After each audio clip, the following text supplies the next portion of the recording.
We live. We live, y'all. Bring it in with some music. See what we got on the menu. Got these little sounds from y'all hold on. Let's see what's going on. Gonna play some Dove Gun. See what that do.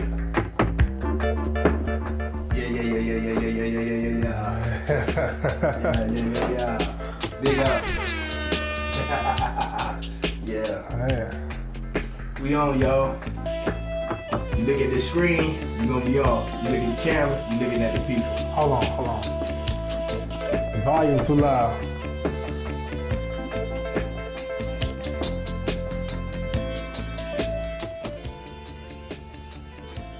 All right. I hear you, but I still, I hear the music more. All right, take this off. No, just take one ear off. I'll take one ear off? Mm-hmm. All right. Yeah. Just let it, let it sit on. All right, right here. All right. You good? I'm good now. Locked in? Yeah, good. Just stretch it a little bit. We ain't talking over top of the music, but hold on. Let me see. Let me get the camera to go this way, so we a little bit off. Scoot this way, son. This way? No, lean towards me. See what that do. Oh, no, I don't do nothing. Hold on. There you go.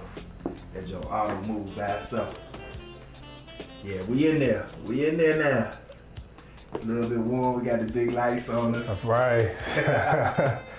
All right, y'all. Get that music up out here. Yeah, y'all. We got a special guest in the house. We got Haywood Martin, my younger brother. I know y'all see the resemblance. Dad done passed us down some good looks, and we out here, we winning. You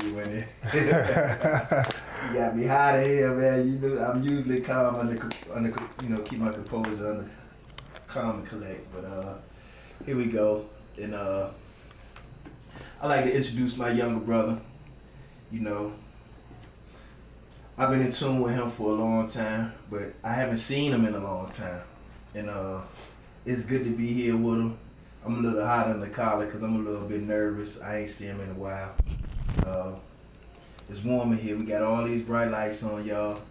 We doing our thing. The lighting good, but man, it's hot in here. I'm gonna step out once I get them started. But introduce yourself to the people, man.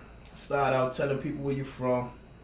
A little bit of your background, give a backstory, because what I want to do, right, is the climax of this is for us to go through some of the hard times that you went through in your life and to kind of give the people the insight of you, not to judge you, not to give you no advice, but so you can get something off your chest. I'll be right back, man. Right back. Go ahead, let the people know who you is. All right. Yeah, so my name is Haywood Martin. Me and Sammy, we're brothers. He hasn't seen me, man, gotta be like 29, maybe 30 years. And I'm 31. So, born in New Jersey, ended up moving to Louisiana. Ended up moving to Winfield, Louisiana, where I grew up. From there, went to high school out there, went to college in Shreveport, played class basketball, sitting there at college.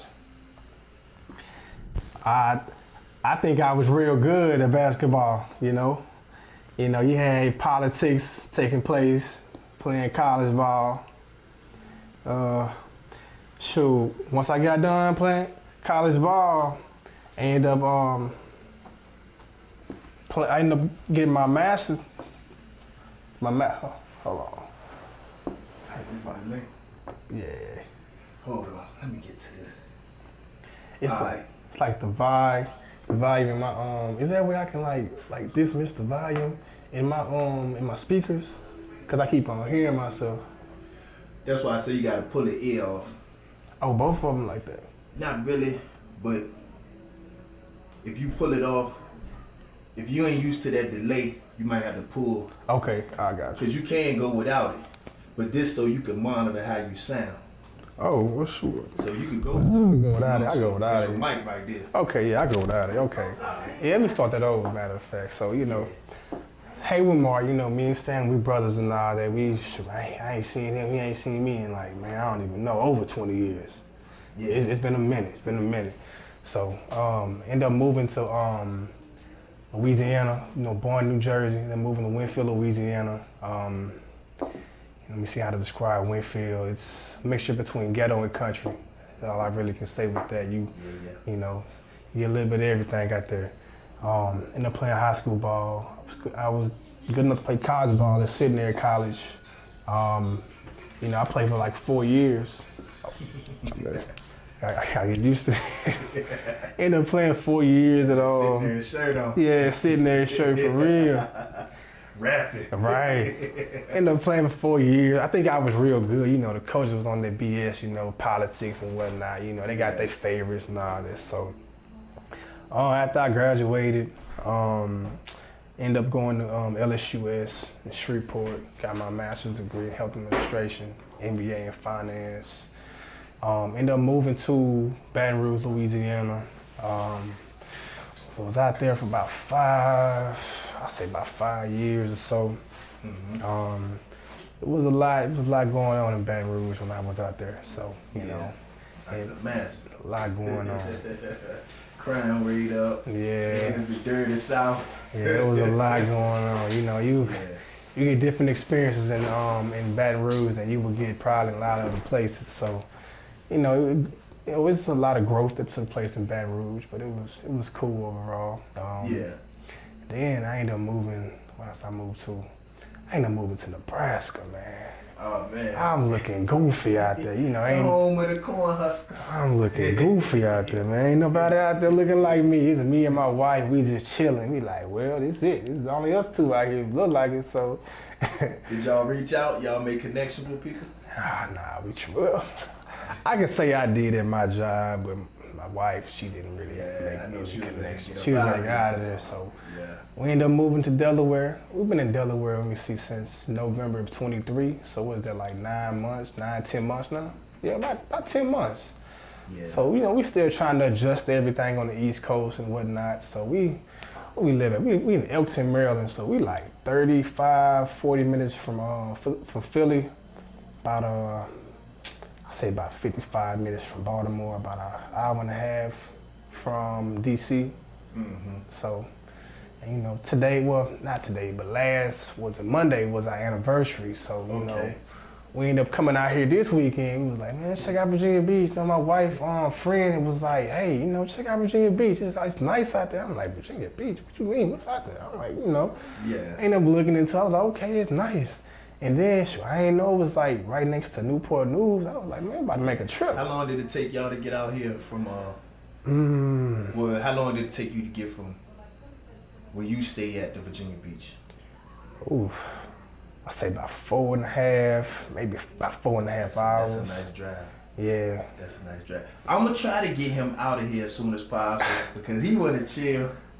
But you know, it's that anniversary spirit. I'm the older brother, so I know a little bit more than he do now. Yo, it's all good. I already let her know. I told her I'll probably be home around by, well, not home, but at the hotel around by 8:30. Yeah. So it's all good. We can be on this thing for a minute.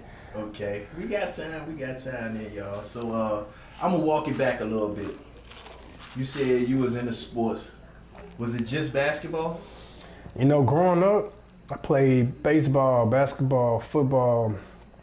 Those are the main sports we played in the hood. So I think I ended up focusing on basketball when I was like, I think maybe middle school.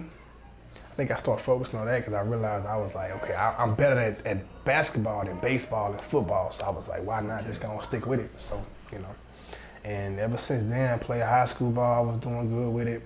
Played college ball. I believe I could have went to the pro. I ain't gonna say NBA pro. I'd say like overseas, because I played against some dudes who actually played overseas and still playing now. I'm playing for Harlem Globetrotters, so I think I got the talent to actually go that far. I thought so at least. So yeah, you got the size. Yeah, besides, you see, we about the same height up in this jump shit. Yeah. Carrying on now. So, I know my sports career early on, I was a little bit gifted. Did you feel like you had a little bit of extra in you? Did you excel a little bit as a youngster playing sports? Oh man, I think so. I was man, let me see. I can say when I'm playing sports when I was younger, I can say early on I was trash. I was trash. But it was just like, it didn't take me long to get. You didn't know, you was new where everybody else was playing. Right. So you had to get coordinated. Yeah. It didn't take me long to get on that level because, I'm constantly like, playing against really good people. And then, I was like super skinny, so I'm got to getting bullied. Yeah. I was getting bullied at one point when I was a little kid, like playing basketball on the court. I had to figure some shit out, for real. So what age did you catch your size, your growth spurt? Man, I ain't gonna lie, that's a good ass question. That's a good question. Woke up one day, you was alright. Just woke up one day and it was like, this is it. This is me right now. Let me go ahead and figure some shit out, get it going. So. Yeah. I think that's one thing Pop did give us, some good genetics. Yeah. Big, strong, athletically inclined. And that's a blessing. We could have been, 5'3". Yeah. Wide as we is tall. We could have been messed up in the game. Right. So he did leave us with that. Right. He left us with that. So, I always shout out Pop. Always honor that father, even though sometimes, we don't see eye to eye. Pop's acting like he don't want to talk to nobody. But, coming from the sports background, were you focused on sports? Did you see sports as an avenue to get out your situation? Not saying you had a bad one because you got a good mom. Mm-hmm. But did you see sports as your avenue, or did you see other things that can, propel you to the next level? I can't say I saw sports as a way out. Mm-hmm. Also, I kind of just school also came easy to me as well. Okay. So, I don't know, school was always easy. So I can just do the bare minimum and get good grades. So I was like, well, shoot, I can always use this, my academics to get to where I'm trying to go. You already seen that if the sports don't pan.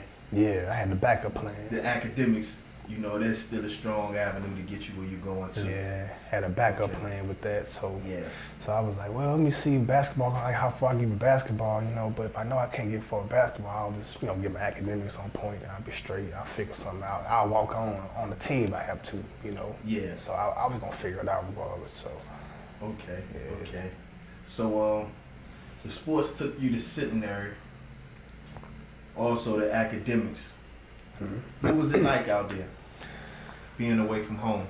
So I wasn't really, to be honest with you, I was not too far from home because Winfield and Shreveport was like, an hour and 15 minutes away. Yeah. So, the same exact culture that's in Winfield was in Shreveport. It was just a much bigger city, overall. So I can say that something that really caught me off guard was coming from Winfield, going to Shreveport, going to Centenary College. It was just like, man, it was a lot of. Everybody was nice, yo. This shit caught me off guard. Everybody was nice and speaking and shit. I was like, what is this? Like, where am I at? And for the 4 years I was there, they was like nice and speaking. I'm like, yo, this gotta be different. I still to this day can't get used to that, man. Yeah, that's crazy. Everybody being hospitable out that thing. I was like, Southern hospitality. It just caught me off guard because I'm like, in Winfield, you don't really get out there. And then you go to Shreveport, and I'm like, on this particular campus, it's like every day, people speaking, getting to know you. I'm like, whoa, this is crazy. So what did you take from that?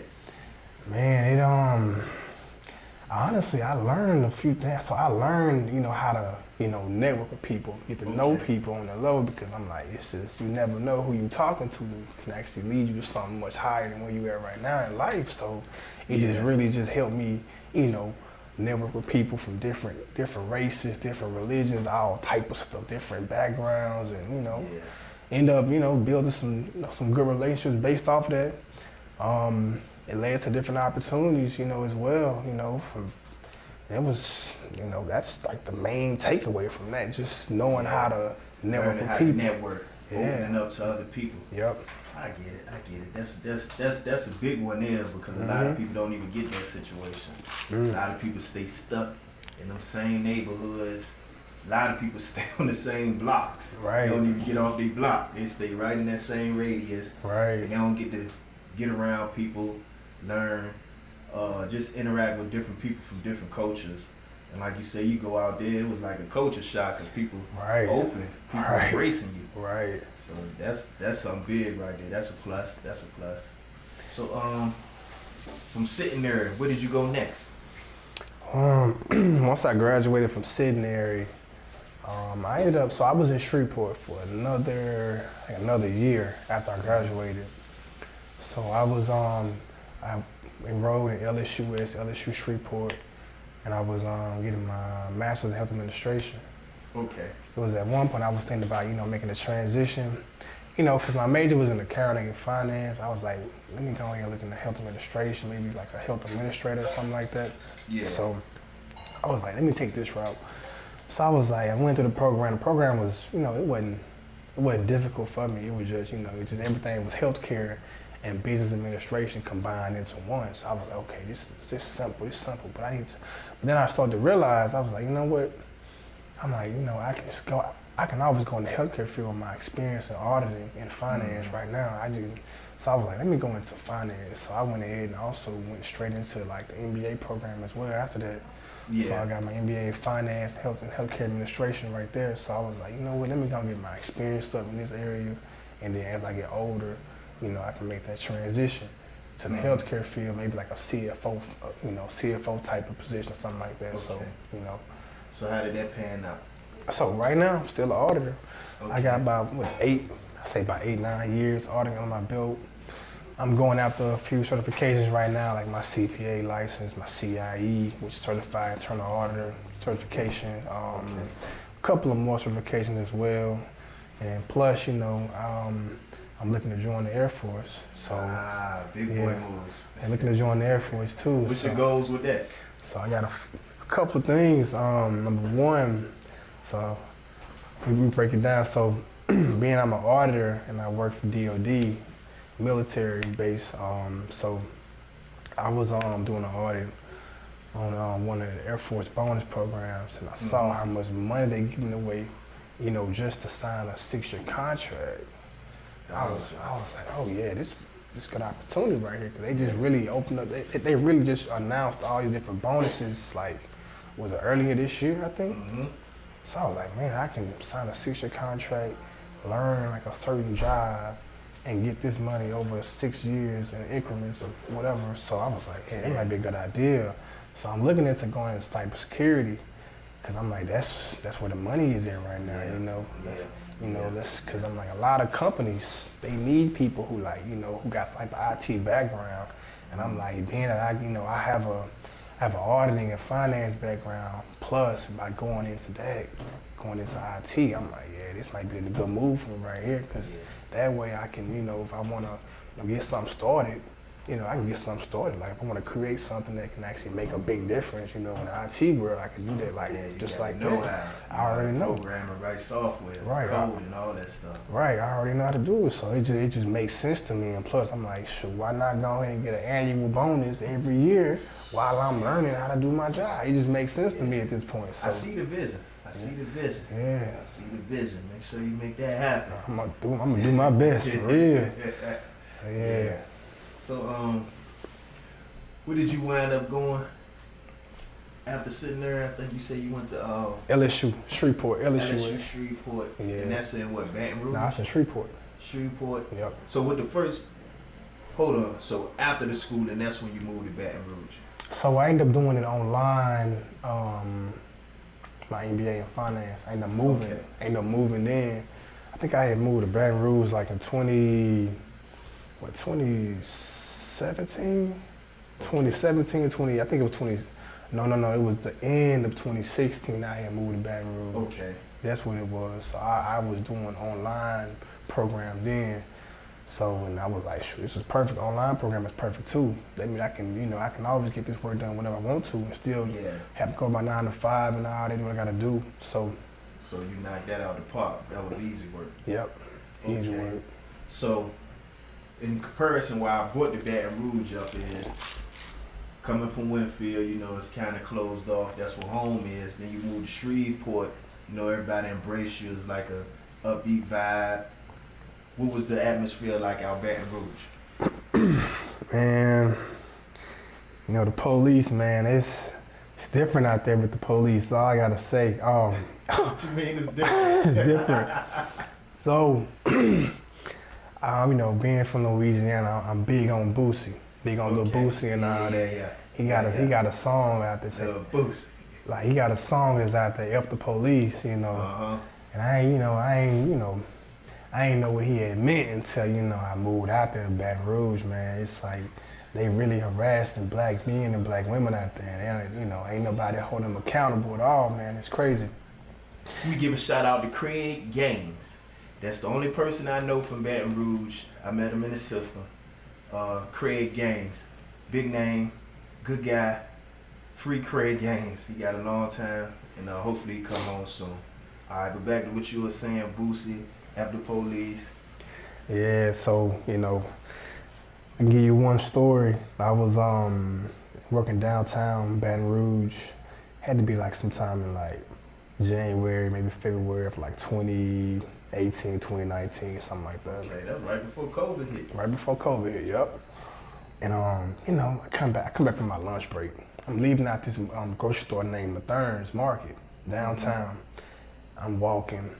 I look to my right. I see this cop looking at me, like he just, chilling on his car, just standing up, looking at me while I'm walking. I ain't paying any attention. As soon as I get to the intersection where I'm about to go back to my building, the same cop went all the way around just to meet me, like right at the interstate where I was at, right in front of my building. I'm in the interstate. So you on foot or you in a vehicle? I'm walking. Whoa. I'm walking. So, the cop car was maybe the same distance between me and you. So he was close to hitting me. This man got out the car, pulled his gun out, was like, do you have any weapons on you? I got food in my hand. I'm looking left and right. I'm like, you talking to me? Like what? I'm like, nah, I ain't got no weapons in my hand. I'm looking. It wasn't nobody outside that day. That's the crazy part. Wasn't nobody outside. You almost feel like that's a setup. I was like, you serious right now? Oh, man. Out of all the days, just today ain't nobody outside, man. So I'm just like, I'm looking around like, nah, I ain't got no weapons on me. So he ended up, checking me, just checking my pockets and all that. I'm like, man, let me give you my ID so I can go back in this building. Cause I'm letting you know, like my building is right here. I need to go back to work. So he finally let me show him my ID, and he was like, oh, my bad, misunderstanding. So he did de-escalate it? Because sometimes it could turn up in a situation like that. It really could. It could have got worse.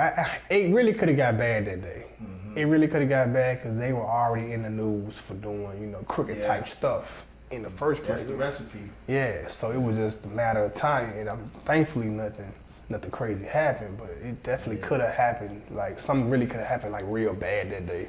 Yeah, it's crazy how you could be in a situation that really is on you to hold your composure when somebody is violating you. Right. And it's like, in a situation like that, everybody was like, just, comply. But it's hard to comply sometimes when you being violated, when you being pulled to the side, when you being addressed for something you ain't do. And it catches you off guard. So, how did that make you feel? Were you scared in that moment? See, I wasn't scared because it wasn't the first time something like that happened. Okay. Like, not with a cop, but with other people I was around. So it wasn't like, it was like, it didn't really just faze me. That's why I was like looking around like, man, you was just in the moment. I was like, what's up? Like, what's going on? I'm just minding my business. So, but I can say that, whenever the cop stopped me, And he told me he's bad. He looking for somebody with who wear like, you know, black, who had on, I think, all black or something like that. It was something kind of, he didn't really want to give me the actual racial appearance of the person, because that would have been like you racially profiling me at that point. Yeah. So he didn't really want to give me that. So he gave me like some clothing, like he had like a black shirt or a blue shirt on with some black pants. I'm like, this could have been anybody, you know, who had that on. So, you know, as time progressed, I was like, man, I'm about to file a complaint with the people up there at the police station, man. So I went up there with a few people from the office, and like we filed a complaint. They ended up showing me a report they made. I saw the report. Everything in the report was just incorrect, from the height to the weight to everything was incorrect. They looking for somebody that's 5 foot even. Yeah, I was like, what? Because I already knew, because like somebody had told me, I don't think he actually even wrote a report. I put a report in there because he was too busy trying to pat me down, see if I had any weapons on me, which I'm like, nah, he ain't got no report. And then, you know, I went to the, what's the people called? Internal Affairs, I think. Okay, the I. Yeah, I went to them, and like, man, they wasn't any help at all. Like, so it was... Everybody closed ranks on you. Yeah, and then like the crazy part was people who was in internal affairs, you know, the people I spoke to were 2 black men. It was 2 detectives. And you know, they talked a good game to begin with, but over time I started to see them and they full of crap too. So, you know, I'm talking to them, and one of the guys just indirectly was telling me, you know, you're a black man, it's gonna happen, deal with it. You know, indirectly. So hold on. Right. Hold on. Right. Like, how you swallow that? That's crazy, no digging. But how you swallow it? Oh, man, that's crazy. Like, that ain't what you trying to hear. You trying to get some justice out here. Make sure this don't happen to you or nobody else. And they talk about this gonna happen. That's crazy, man. I know that left you in a bad position because you exhausting your remedies as far as trying to figure it out, trying to make sure everything was done right, and you know, reporting this and trying to, you know, get some sort of justice or, you know, be made whole. Cause they taking something from you in a situation like that. They taking some of your pride and dignity, and it leaves you feel lesser than a man when somebody just run over you and, you know, say my bad. Like, that don't always appease you and make you feel good because you say my bad. You know, we thought it might be you. Like, what can I do with that? Yeah, I can't do anything with that. So I went off on him on the phone. I went off on that man on the phone. Like, I just clicked out after that. Yeah, I can imagine. It's just like you doing the right thing as a black man. You know, you get pulled over by the cops. This man put a gun in your face, and like, you know, you telling you my bad, and you file a complaint. They ain't doing anything about it. They trying to, you know, just sweep on the rug like it didn't happen at all. And I'm like, nah, this actually happened. This happened. Like, what y'all gonna do about it? You know? Yeah, cause it's crazy out here. You know, I haven't per se experienced any serious racial situations. You know, maybe some a-hole situations where people acting a little bit different. But you really, you know, it's subtle. If it is something, it's subtle, and you can't really, you know, sit there and be like, you know, that's racism. So, you know, I really can't speak to that effect as far as, you know, experiencing myself. You know, I try to extend myself, and like I said, I've had situations where I felt odd, but I can't really say it was racism. More so that person was kind of, you know, a little bit crazy in the head, so I just, man, but experiencing that where you get somebody pulling out a gun on you, and you know, that's a different situation, because you know that could have ended up way different. And yep. At this point, what do you carry from that? Like, how do you see that situation? Is it something that you say maybe how does it make you feel? Well, the aftermath of it? Yeah. I can't say that it taught me a few things, you know, it taught me, it don't matter what you do. A lot of times you can be in a really good career doing what's right. A lot of times in Baton Rouge, they still gonna see you as a nigga. Oh, yeah. So, you know, and it's a tough pill to swallow, but you try your best each and every day not to fit that description, you know, you try your best to do right and stuff, but you know, that's how they see you. And like, that's how it is in Baton Rouge. Cause I'm like, when I was in Baton Rouge, I heard stories about how, you know, there were people who were being harassed by the police in their neighborhood when they were like kids. And they grew up, they clicked out on the police. They clicked out. A lot of them either dead or in jail right now because they clicked out on the police, you know, because I'm like, well, shoot, you got officers coming to the neighborhood, you know, harassing kids. So it's like, you know, like, what do you expect? Like what do you expect when they be like 16, 17, 18 years old? They gonna get their get back, you know, get their revenge. Yeah. Some things, you know, people hold on to, man. Yeah. You violate, man. You abuse people, man. Sometimes it's hard to forget that stuff. Right. It'll stick with you. Right. So it just taught me, like, you know, I need to do the best I can, you know, just try to make sure I avoid police at all time. It don't matter if I see them like in the area, I just try to move around. I ain't got time to be even close to them, none of that, because I don't want no misunderstanding. I don't want to just mess around and they, you know, suspect me to be a suspect in something I don't know anything about. You know, and it's crazy because, you know, you don't want to look at all police like that, but, you know, even myself, I'm a little bit apprehensive because, you know, it's too much authority in that situation. You got an open firearm, and, you know, any situation could lead to an altercation or a flare-up where in that moment you may be justified to take my life or put me in a bad situation to where I can't even defend myself. Right. I can't defend myself legally or physically. And it's like, sometimes when I see, you know, law enforcement, you know, the hairs, they raise up on the back of my neck, man. I get a little bit nervous, and I'm sure I'm not the only person out here that feel like that.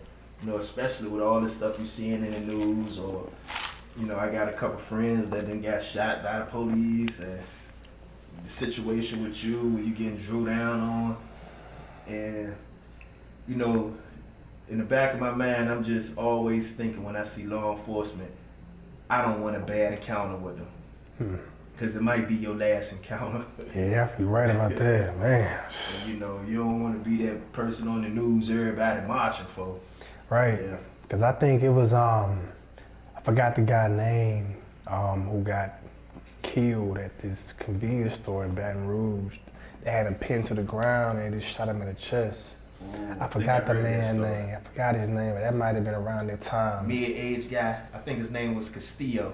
It was Castro, something like that. I don't even know his name. Because he was in there with his family, I think. And they pulled him out. He had a firearm on him, and he told him that he had a firearm. They pinned him down, and they shot him. Yeah, I believe his family recently won that case. Yeah. They recently won that case. I don't know if it was Castillo or Castro. I think it was Castillo, if I ain't mistaken. He had a Spanish last name. It was around that time, because there was a lot going on in Baton Rouge around that time. They were trying to, you know, cover their tracks and everything like that. So it was just policemen out there. They wicked. That's all I can say. No. Yeah. No. And I can just imagine. That's something heavy right there. Because this, you know, I'm 46. How old are you? 31. 31. This is my baby brother. So just to hear something, you know, it kind of made me feel a certain way. And it's like, man, you know, you don't want your family to be going through no stuff like that. So you kind of, you know, you feel like it was you that went through it. So I know a lot of people, you can't relate because you ain't go through it. You can't relate because your family ain't go through it. But when you got family that's been wronged, you know, it hits you a certain way. It make you feel a certain way inside. And if you don't got empathy and compassion for those you know, you definitely got it for your family and friends. Yeah. So, you know, I feel that one. I feel that one. like I said, we deal with pain up here. We ain't trying to give you no advice. This is a safe space. You got another situation that kind of made you feel a certain way, that kind of hurt you, that you don't mind opening up about? Let me see. I gotta think about this for a minute. I'm trying to see what else happened. I can't say recently, you know. It was me and one of my homeboys. We grew up together. He lived down the road from me. We was close at one point. You know, life ended up happening. People end up changing. And, you know, end up going our separate ways. Yeah. I think maybe a couple weeks ago, he ended up having a stroke. It wasn't a couple weeks ago. I have to say maybe a month or so ago. He ended up having a stroke. He was, you know, I'm pretty sure he was doing something, taking something he had no business taking. So it was a bad stroke or like almost cost him his life? He in the nurse home. That's how bad it is. He gotta learn how to walk again. Oh, So it's man, one of them. He might not bounce back from that. Yeah, I think he's gonna be 32 and by next week, he'll be 32 years old. Yep, 32. So yeah, this was your friend then. Yeah, it was somebody I was, you know, we was cool. You know, it was cool. Yeah. It was just he was going a different way in life. I was going a different way. I had to make a decision on, okay, what I gotta do. I can't, you know, be trying to do this. And I'm like, you out here doing this. So it was a tough decision, man. It was tough. So, yeah, you know, just knowing, I'm like, he got a stroke. The man gotta learn how to walk again. It's crazy. So, you know, yeah, it's crazy. And then me and him the same age. He'll be 32 like next week. Ah, man, that's crazy. Yeah. So I know that made you feel some sort of way right there. Like, had you not separated yourself from him and chose your own path, you could have easily been right in that circle. Not saying you would have a stroke or nothing, but some of that stuff he going through. Yeah, I could have been in it too. Yeah, you never know. Yeah. It made me think. I'm like, man, it's crazy. You know, I think he got a son too. Yeah. It got to be like a 5-year-old son. So man, you know, no it's hitting him hard. I'm pretty sure hitting the son hard right now too. Yeah, it is. Yeah, it is. So, daddy down. Yeah. That's your role model. That's your role model when you're young. That's who you look up to. Yeah. So to see your daddy go down, that's crazy. Yeah. Yeah. So speaking of fathers, I would like to get into this, you know, a little bit of our father, Big Sam, because looking at you right here, man, you look a lot like him. Oh yeah.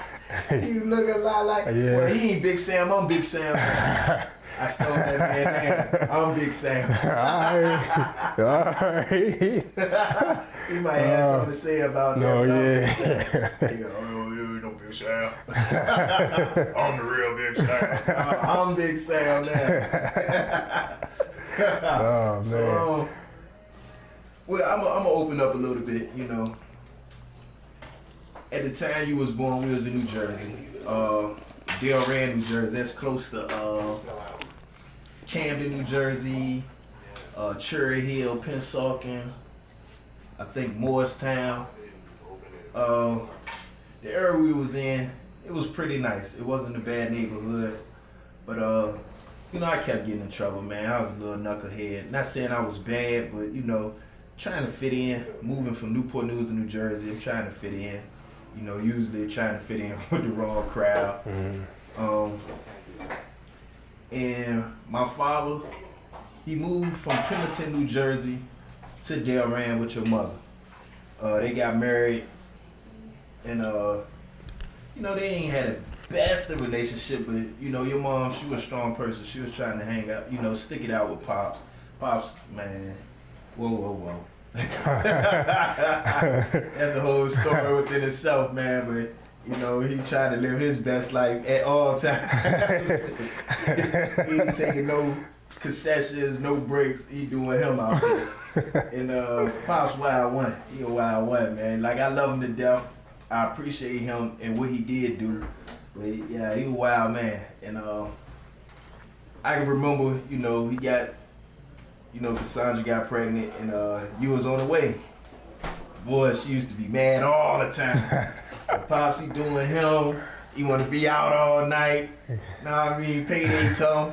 He don't need to come home. Payday come, he missing the action. Like, oh man. It's midnight. He ain't home yet. Supposed to be taking me to get a haircut. What you doing? Man. You know, just that stress, I think it wore down on your mom. And, you know, I just remember her as a youngster. I was 13, 14. She used to seem frustrated a lot. And when you came into this world, I think it allowed her to refocus on you. And I remember when you was younger, I wasn't around that long. I think I left around November. When were you born?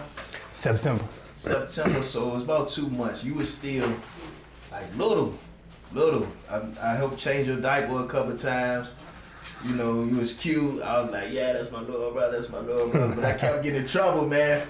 And I wound up having to come back to Virginia, you know.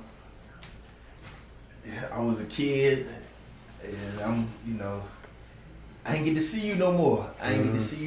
So, you know, I knew I had a little part of me, a little brother that was still in New Jersey. I wasn't hearing from Dad, you know. Cassandra, I wasn't hearing from nobody. So it's like I didn't know what was going on. And next thing you know, I get in trouble. I get, you know, incarcerated. So, you know, then I got to worry about all that stuff. But I wound up reconnecting with you. I think you was around 12, 13. Yeah, I reconnected with you. Yeah, about 12, 13, yeah. And you know, I was happy to talk to you. I think I reached out to your mother. Matter of fact, it might have been before you was 12 or 13. It might have been before that. Because I came home in 2003. I think I was reaching out. I found your mom name online, got her number, and called her up. And she the one that kind of got me in touch with everybody. But I think at that time, you know, she waited a little while and allowed me to, you know, open up a relationship with you. And that's how we kind of connected at that point.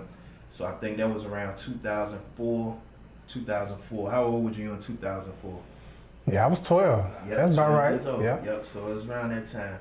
And then, you know, we grew close, even though we wasn't in physical presence of each other. We still held a relationship. We still talked. And, you know, I just tried to share information with Haywood. And, you know, I couldn't really give him the key to success because I'm out here doing the worst. I'm out here, you know, cutting up. So I just wanted to know what to expect and what to look for, and just be there to listen to him if he had something to talk about. I want to get into your relationship with Dad, because I mean, you the guest right now. I would go into mine with her. I spent the most time with that dude. And, yeah. If I was his size, I would have cleaned his cloth. Oh, but man. I love him. I love Dad though. But what was your relationship like with him?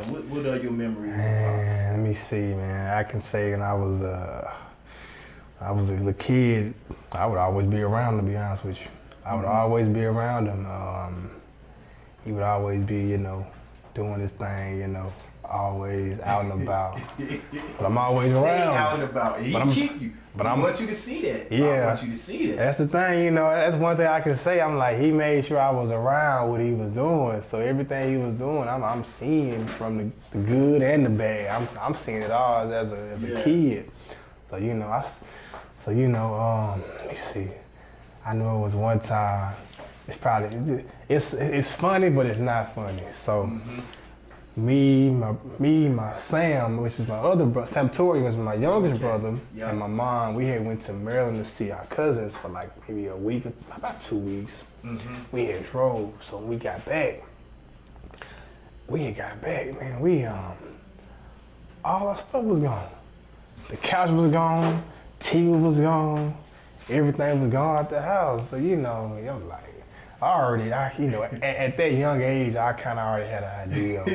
You looking at dad like this? I'm looking at, I'm like, where our stuff at? You know, What you done did? yeah. So you know, we ended up getting everything back. So it was all good. It was some more stuff that happened too on the way. One thing he's always carried his knife. Oh man. Always carries. That's He one. something. He keeps a knife on him. He keeps something on him. He don't need nothing. He don't need none of that. He just keep it just in case, but he don't need it. That's a bear. He's a walking bear. Pop's a walking bear. Like, I'm 46 years old and I'm still scared of that man. I'm still scared of him. I seen him in action. Like, he a bear. He a bear. Yeah. He's a bear. Yeah. So you were saying, you know, you was with him. Yeah, I was talking about with him a lot. Then the situation came when y'all came back. It was nothing in the house. Then y'all got it back. Yeah, so we got it back, and I don't know when the final straw happened. My mom and dad, I used to always go back and forth, argue back and forth. Mm-hmm. It got crazy. I saw some stuff. It got crazy after a while. Yeah. So I think I had to be like, 6, 7 years old. Yeah. I think my brother Sam, he probably was like 2, maybe 2 years old at the time. My mom ended up driving my dad to Alexandria, Louisiana. Okay. At a bus station. They argued the entire 45 minutes there. And like, she told me, get out, never come back. And like, shoot, you know, he left. I ended up asking to go to Burger King. You know, I'm a little kid. You know, I'm hungry. I gotta eat. You know. And she cursed my ass out with the quickness, boy. No, you little, but you see what's going on. You boy, she cursed my ass out, boy, with the quickness, man. I was like, God damn, give me a little minute to chill. Shit. I was telling, that's what I was. Well, your mama was a hothead, boy. She turned up. I know. She get loose, boy. I know. I know. So I was a little bit older than your mom. I used to stay out your mom's way. Stay out Cassandra way. Oh, man. She would wake up, she be mad, she get the banging, throwing stuff around. Be like, why you ain't clean up? You still laying down? What's wrong? I be like, yo. Oh, yeah, I'm telling you, man. I'm telling you. I used to enjoy. I ain't gonna lie. That might have been the reason why I would stay outside for basketball all day. It's motivation in the goddamn house, man. Your mama turned up. Yeah. So let me see. After he left, you know, it was years since I heard from him. You know, he was in and out of jail here and there, stuff like that. So I ended up seeing him, I think, when I was like 19 or 20 at a basketball game, at my college basketball game. It was somewhere near Temple, Texas. I don't know where it was at. Yeah. But, you know, I ended up seeing him then. We spoke for a little minute, and then, shoot, that was it, you know. And then I think he had went back to jail or something. Uh-huh. And then, you know, and shoot, I think I saw him again. When I saw him again, I saw him at my graduation. I forgot all about that. I did see him at graduation. Yeah, it was in I think it was 2017 when I graduated. I saw him. Okay. He came to my graduation. We took a picture and everything and stuff like that. And, you know, that really was it from it. And I think maybe a few years after that, I ain't gonna say a few, because I saw him again in I saw him again this year. Okay. At the wedding? At the wedding in Houston. Saw him again that year. We talked for a minute. We were talking about everything from and he a good dude, good personality, very outgoing. You know, hold the conversation well. So when you do get around him, you ain't gonna have too much animosity. He's jovial. Yeah, that's so that it disarms you. You might be like, you want to talk about this, but you know, you get caught up in him. Yeah, we was talking about everything from women to, you know, the war, like the Vietnam War to, you know, religion, all type of stuff. We just talking about everything. Yeah. So, you know, so he was cool, dude. I got to see where I got a lot of my traits from, you know, man. Yeah, that's why I said I'm looking at you right here, man. You look a lot like him. Matter of fact, for the thumbnail, I'm gonna use the picture where he got the little boxing trophy in his hand. Oh, really? Yeah, I'm gonna use that. Really? Damn. Yeah, it was. You know, it was just a lot of He looked a lot like Doc. Looked the most like him though. Really? Sorry. Oh man, they look like twins. Man. They look like twins. Yeah, Langston. You didn't see the picture of Langston. Langston look a lot like him too, like almost spitting image of him. It was, you know, it was just some traits. I'm like, just some of the crazy stuff I do, and I was like, okay. I ain't know he did that, cause you know I ain't really get to know him like, you know, just on that level. I like got to know him. I was like, dang, you know, you do some of the same stuff I do. Even at the wedding, I was like, you know, at the wedding, I was, you know, I saw people at the wedding. At Sam, my youngest brother wedding, they trying to take over, do their little thing. I'm like, oh hell no, we're gonna do it this way. How gonna do A, B, C, and D? He's right there doing the same thing. We're gonna do this, and this. How we gonna do it? We ain't about to play around like this. So we were really about that life. So you know, we was just doing that. They said don't fall too far from the tree. So you know, we just doing that. So it's just. I was like, I started to realize, okay, this is where I get this from. So it just made sense after that. Okay. Well, look, we're about to wrap this up right now because I want you to, you know, circle around, meet everybody, get you a little something to eat and all that. Like I said, I want to get you home. I don't want you I don't want to be the cause of no arguments. Oh man, we good, man. I ain't gonna have your wife hating on me. We good, I'm telling you, we good. She's gonna be like, man, I don't want to go out there. I want y'all to come out here. That's why I wanted to get you back in time. Make sure, you know, you get to meet everybody and all that stuff. So, you know, we gonna do some more of these because I'm trying to get them back. You know, I've been trying to get them over the phone to do these interviews too, but I just figured out how to get it right. So, you know, everything right. So we want to give it up for Haywood. Is anything you want to close out with? Anything you into? Anywhere you people check out? You know. You know what, man? Right now, so I don't have an Instagram anymore. I got a Facebook. I'm barely on it. I'm gonna have to go ahead and just be on it often. Yeah, because some of the stuff that we want to do, you're gonna have to be on it. You're gonna have to be on it. I'm gonna have to. So, you know, just check my Facebook page out, man. It's Haywood Martin. That's it. Haywood Martin on Facebook. That's it. You know. Of course, y'all know this. Let's get to it. That's LETSGETTUIT. That's let's get to it with a U, because we always got you in mind. We're about to take it up out of here because we gotta, you know, gotta get this man home. Get this man home. He got like a 40-minute drive. He gotta mingle around here for a little bit. So, you know, we gonna keep things in order. We're gonna get, you know, we're gonna take it up out of here. Get this song. Yeah, we're gonna get up out of here, y'all. Love y'all, man. Love you, bro. I love you too. Look at this. Look at my brother. This is my brother. This is my guy. Oh man. Going on, y'all? Y'all see the smile? Y'all see the smile? It looking like, yeah. Oh man. All right, y'all. Man.